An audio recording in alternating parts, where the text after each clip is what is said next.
This is breaking hour. నేను Rohit. Breaking hour లో మనం మొదటగా చూడబోతున్న వార్త, తెలంగాణ కాంగ్రెస్ లో అసమ్మతి సెగలు ఆగడం లేదు. స్వపక్షంలోనే విపక్షం అన్నట్టుగా వరుస వివాదాలు పార్టీ పెద్దలకు ఇప్పుడు తలనొప్పిగా మారాయి. రాజగోపాల్ రెడ్డి ఎపిసోడ్, వనపర్తి పంచాయతీతో పాటు కొండా సుస్మిత వ్యాఖ్యల వరకు కాంగ్రెస్ లో అంతర్గత విభేదాలు ఇప్పుడు హాట్ టాపిక్ గా మారాయి. రాజగోపాల్ రెడ్డి వ్యాఖ్యలకు అనిరుద్ రెడ్డి మద్దతు పలకడం పార్టీలో మరింత హీట్ పెంచింది. వనపర్తిలో చిన్నారెడ్డి వర్సెస్ మేఘారెడ్డిగా పాలిటిక్స్ మారాయి. పరకాలలో మంత్రి కొండా సురేఖ కూతురు సుష్మిత ఏకంగా సీఎం టార్గెట్ గా వివాదాస్పద వ్యాఖ్యలు చేయడం సంచలనంగా మారింది. ఇక నేతల వివాదాలపై ఫోకస్ చేసిన క్రమశిక్షణ కమిటీ చిన్నారెడ్డి, కొండా సురేఖకు నోటీసులు ఇచ్చింది.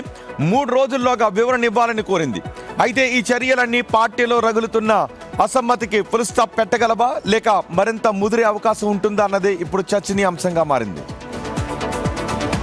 ఒకసారి రాజిరెడ్డితో మాట్లాడుతూ, రాజిరెడ్డి ఏంటి కాంగ్రెస్ లో ఒక్కొక్కళ్ళగా మనం చూస్తున్నాము, వస్తున్నారు.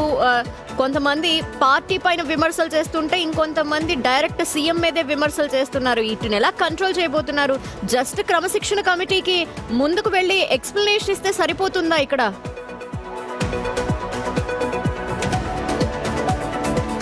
ఎస్ ధన అండ్ రోహిత్, స్వపక్షంలోనే విపక్ష గళాలు వినబడుతున్నాయి. ప్రతిపక్ష పార్టీల కన్నా స్వపక్షంలో ఉన్నటువంటి నేతలే పెద్ద ఎత్తున విమర్శలు చేస్తున్నారు. సొంత పార్టీ పైన, అదేవిధంగా ముఖ్యమంత్రి పైన విమర్శలు చేస్తున్నారు. అయితే క్రమశిక్షణ సంఘం రంగంలోకి దిగి నోటీసులు ఇచ్చి 3 రోజులలో వివరణ ఇవ్వాలని చెప్పింది. అయితే రాజగోపాల్ రెడ్డి, ఆ తర్వాత రాజగోపాల్ రెడ్డి మాటలను సమర్థిస్తూ అనిరుద్ రెడ్డి, చిన్నారెడ్డి, అంతేకాకుండా రీసెంట్గా నిన్న సుష్మిత, ఇవన్నీ చూసుకుంటే తెలంగాణ కాంగ్రెస్లో అలజడి వాతావరణం నెలకొందని చెప్పుకోవచ్చు.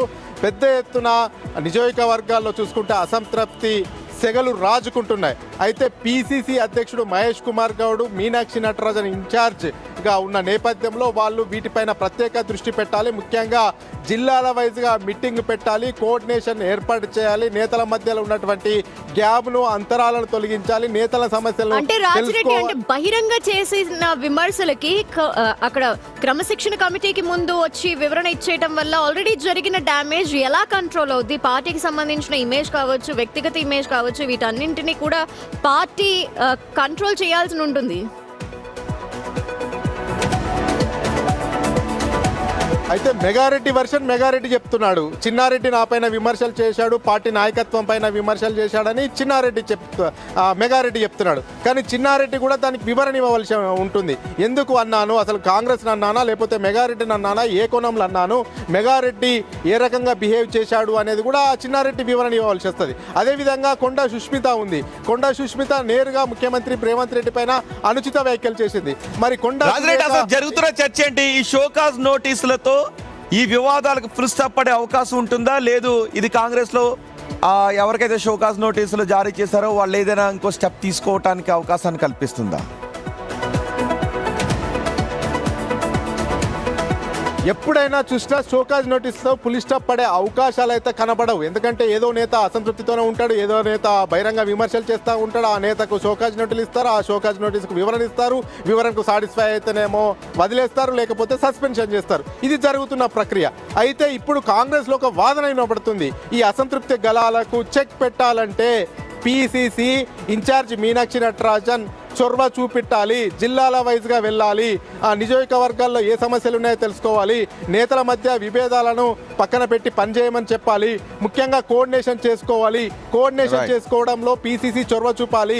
జిల్లాలో ఉన్నటువంటి నేతలు, కొత్త పాత నేతల మధ్య సమన్వయం చేసుకొని ఇదంతా వివాదాలకు ఫుల్ స్టాప్ పడే అవకాశాలు ఉన్నాయనేది కూడా గాంధీ భవన్ వర్గాల్లో చర్చ జరుగుతూ ఉంది. రోహిత్, రైట్. రాజిరెడ్డి, మొత్తం కాంగ్రెస్ లో విభేదం ఒక్కొక్కటిగా బయటకు వస్తున్నాయి. నిన్న కొండా సురేఖ కుమార్తె సుష్మిత ఒక అడుగు ముందుకు వేసి తీవ్ర స్థాయిలో సీఎం మీదే విమర్శలు చేసింది. ఇప్పటి వరకు చిన్నారెడ్డి వర్సెస్ మేఘారెడ్డి అంటే ఆ స్థానికంగా ఉన్న నియోజకవర్గంలో నేతల మధ్య కొన్ని విభేదాలు ఉన్నాయి.